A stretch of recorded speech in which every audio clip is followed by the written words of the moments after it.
Obrigado, Douglas. Muito boa a sua fala, a questão conceitual que você colocou, trazendo Foucault, né, para discussão. É bem interessante, bem importante colocar, né, para não só para os nossas alunas e alunos, mas as mães, aos pais, toda a comunidade. Bom, agora eu passo a palavra ao Wanderson. Será necessário habilitar o microfone aí, Wanderson, que eu não consigo habilitar por aqui, beleza? E aí, a palavra é sua.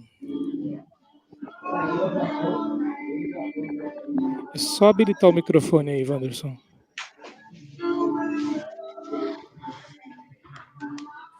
Pronto. Tá ouvindo?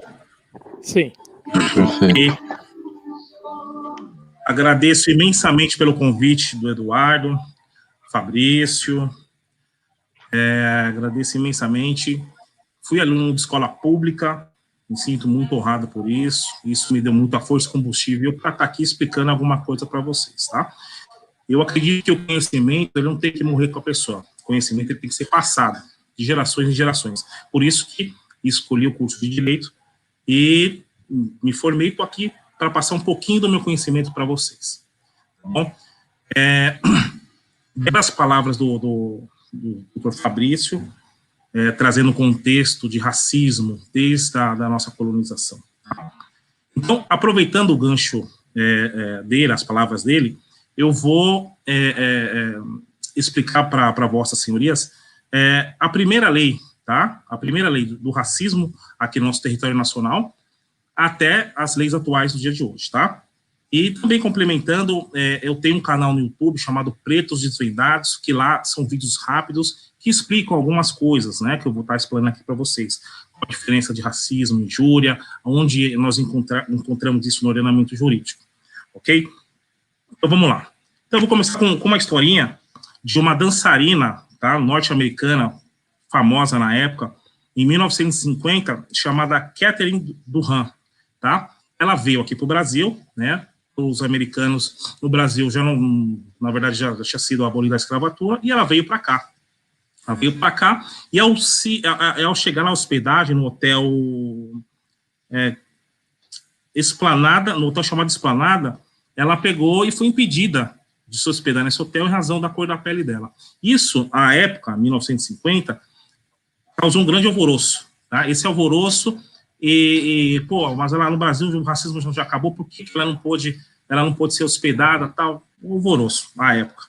E, com esse alvoroço, teve um deputado chamado Afonso Arinos de Melo Franco, que propôs, né, ele propôs uma lei, de nome dele, né, chamado Afonso Arinos, para que o racismo fosse combatido aqui no território nacional. Então, essa lei, Afonso Arinos, a lei de número 1390, de 1951, ela foi a primeira lei imposta aqui no Brasil sobre o crime de racismo. Porém, essa lei era muito branda, então tinha o racismo como uma contravenção. Então, uma coisa... a pessoa era racista, mas não tinha muita eficácia, não tinha muita...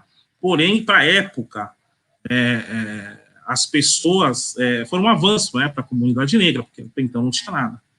Ok, então, os negros, beleza, uma conquista, beleza. Porém, como era muito fraca essa lei, muito fraca, no ano de 1985, um outro deputado chamado deixa eu pegar aqui, Carlos Alberto de Oliveira Caó, ele montou, né, ele fez uma lei mais robusta, né, essa lei de número 7437 de 85. Então, uma lei que vinha com mais robustez sobre o crime de racismo, entendeu? E até chegar à Constituição Federal, né, de 1988, tá? Então, resumindo, a primeira lei do racismo foi essa 1390-51, de nome Afonso Arinos, e, posteriormente, aprimorando essa lei de contravenção a essa lei do Afonso Arinos, o deputado Caó, ele propôs uma lei de número 7.437 de 85, que deixou a lei um pouco mais robusta. Ok. Vamos para a Constituição Federal de 88.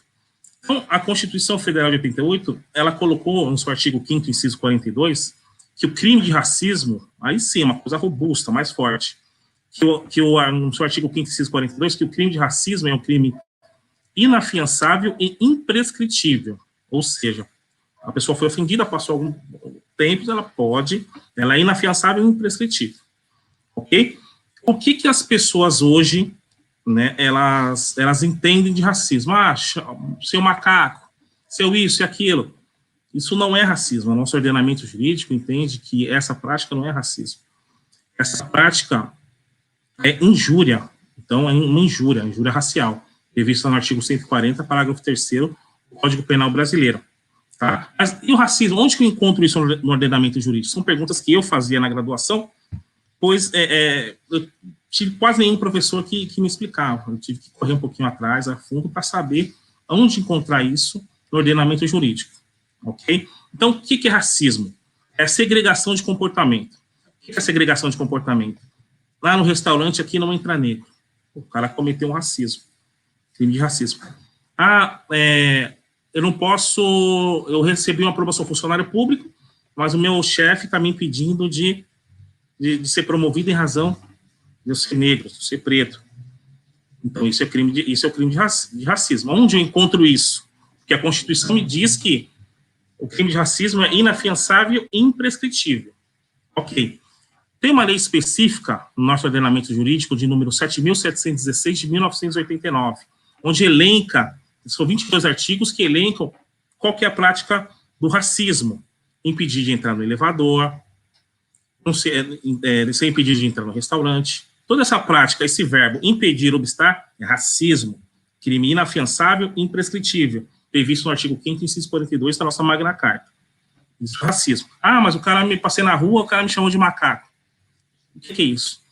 Esse xingamento, seu preto isso, seu preto aquilo, está previsto no artigo 140, parágrafo 3º do Código Penal. Ele é afiançável. Então, se a autoridade policial, ao tomar conhecimento do crime, ele entender que esse xingamento não se enquadra na Lei 7.716 de 89, ele vai enquadrar o sujeito no artigo 140, parágrafo 3º, que é o crime que é uma injúria racial, e pode arbitrar uma fiança. Agora, se o sujeito foi impedido de entrar no restaurante, foi impedido de ser promovido, for impedido de entrar num restaurante, enfim, tudo que tiver impedimento e obstar, isso sim é o crime de racismo, inafiançável e imprescritível. E o crime de racismo tem uma coisa no direito, que são dois divisores, né? Tá? Ação penal pública condicionada e incondicionada. Então, o crime de racismo é uma ação penal incondicionada, ou seja, o Ministério Público é o titular da ação e ele toca o processo. Ok? E, assim, não tem muito o que se falar, né? Como diz o outro colega, vamos deixar para as explanações. Eu quero deixar bem claro que o crime de racismo, ele obsta a entrada de um sujeito.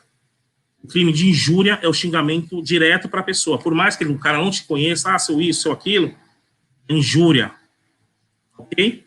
O crime de racismo, ele está no nosso ordenamento jurídico, no artigo 5º, inciso 42 da nossa Constituição, e a lei está elencada numa lei específica de número 7.716 de 1989. Então, quando o sujeito ofendeu o outro em razão da cor da pele, etnia, procedência nacional, é racismo.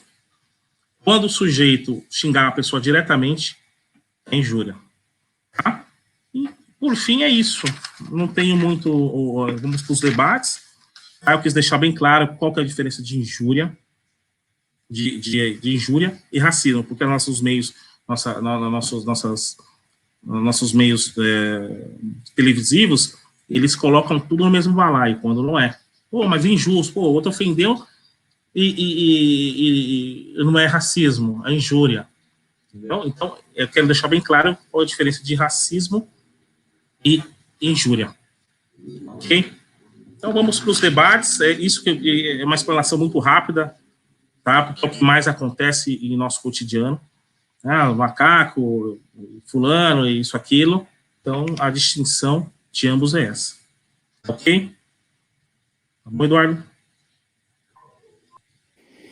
Beleza, Wanderson. Muito obrigado pela sua explanação, pela sua explicação sobre a diferença, né, entre um crime de racismo e aquilo que a gente entende por injúria. Muitas vezes a gente não tem essa noção e é legal colocar isso, né, para todo mundo que está nos ouvindo aí participando. Bom, tivemos aqui algumas perguntas, alguns comentários. Eu só vou aqui colocar na tela. A primeira pergunta é direcionada ao Douglas. Deixa eu ver aqui. A Márcia, né? A Márcia perguntou, juntamente com o filho dela, o Tiago, né? O Tiago, um aluno da escola, professor Guilmar Ruggieri, é sempre importante, né? Deixar marcado o nome da escola aqui, que fica lá na periferia de Osasco. Esqueci de falar nisso no começo, mas a gente sempre vai reforçando essa informação. Então, ela perguntou ao Douglas, né? Conforme ele dizia, podemos entender então o racismo como um holocausto que, dependendo dos governantes, não terá fim. E Douglas, ela complementou com um comentário. Na pergunta dela, ela está se baseando nos Estados Unidos, né, que vive um processo de racismo grave. O que você teria a dizer sobre essa pergunta? Eu vou deixar lá na tela aqui para você apresentar para a gente, né, o que você pensa sobre essa pergunta, se, dependendo dos governantes, o racismo não tem fim, é algo assim constante, algo que sempre vai se renovando, ou não, se tem alguma saída para isso.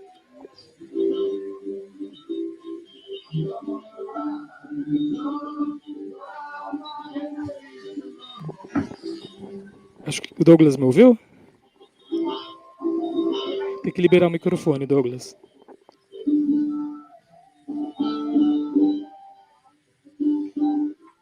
Estão me ouvindo? Sim. Agora sim.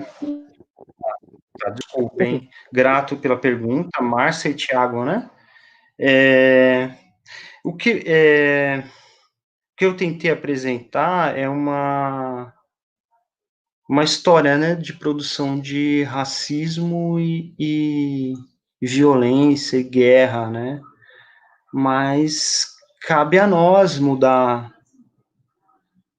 a história, né? Cabe a nós